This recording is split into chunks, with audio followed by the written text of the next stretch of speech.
2 కొరింథీ పత్రిక 12వ అధ్యాయం 9వ వచనం.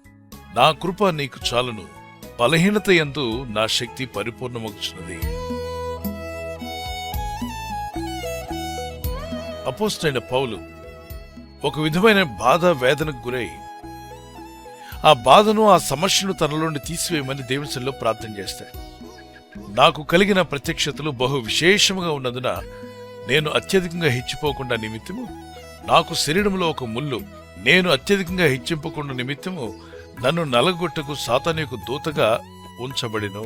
నేను ఒక స్పెషల్, అందరికంటే నేను గొప్పవాడిని అని గర్వం రాకుండా, తను తాను హెచ్చించుకోకుండా, అహంకారంలో తను పడిపోకుండా దేవుడైన ప్రభు తనకు ముళ్ళు పెట్టాట. ఒక సమస్య, ఒక బాధ, అది భౌతికంగా దేహంలో అయిండొచ్చు, పరిచర్లో అయిండొచ్చు. అయితే ఈ బాధ నుండి తను బయటపడడానికి ప్రార్థన చేస్తున్నాడు. దేవుడిచ్చిన జవాబు ఏంటి తెలుసా? అందుకు ప్రభు చెప్పిన మాట, నా కృప నీకు చాలును, బలహీనత యందు నా శక్తి పరిపూర్ణమగుచున్నదని ఆయన నాతో చెప్పాను. When you are weak, God will make you strong. ఒకళ్ళ నిందలు, బలహీనతలు, ఉపద్రవాలు మీ మీదకి వచ్చినప్పుడు మిమ్మల్ని బలపరిచే ప్రభు కృప మీకు తోడుగా ఉంటుందట. అందుకే అంటున్నాడు, నా కృప నీకు చాలు. నేను ఏదైతే కృప నీకు ఇస్తున్నానో ఆ కృపను బట్టి ఆ నిందలను జయించగలుగుతావు. ఈరోజు మీరు ఎదుర్కొన్న ఈ సమస్యలు, శోధనలు, ఇబ్బందులు చూసి మీరు కూడా అనొచ్చు, ప్రభు ఏంటి ఉపద్రవాలు, ఏంటి హింసలు, ఏంటి నిందలు, ఏంటి బాధలు అంటున్నప్పుడు దేవుడు మనకు అనుగ్రహించిన కృప ద్వారా మనం జయించగలుగుతాం.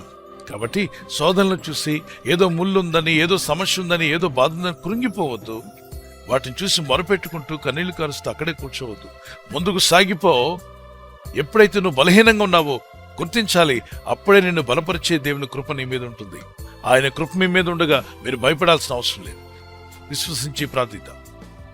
పరలోకమందున్న మా తండ్రి, ఈ వాగ్దానం ఎత్తి రోజు సమస్యలో ఉన్న నా సహోదర సహోదరుల కొరకు ప్రార్థిస్తున్నాను. కన్నీటితో, దుఃఖంతో ఉన్న వారి కొరకు ప్రార్థిస్తున్నాను.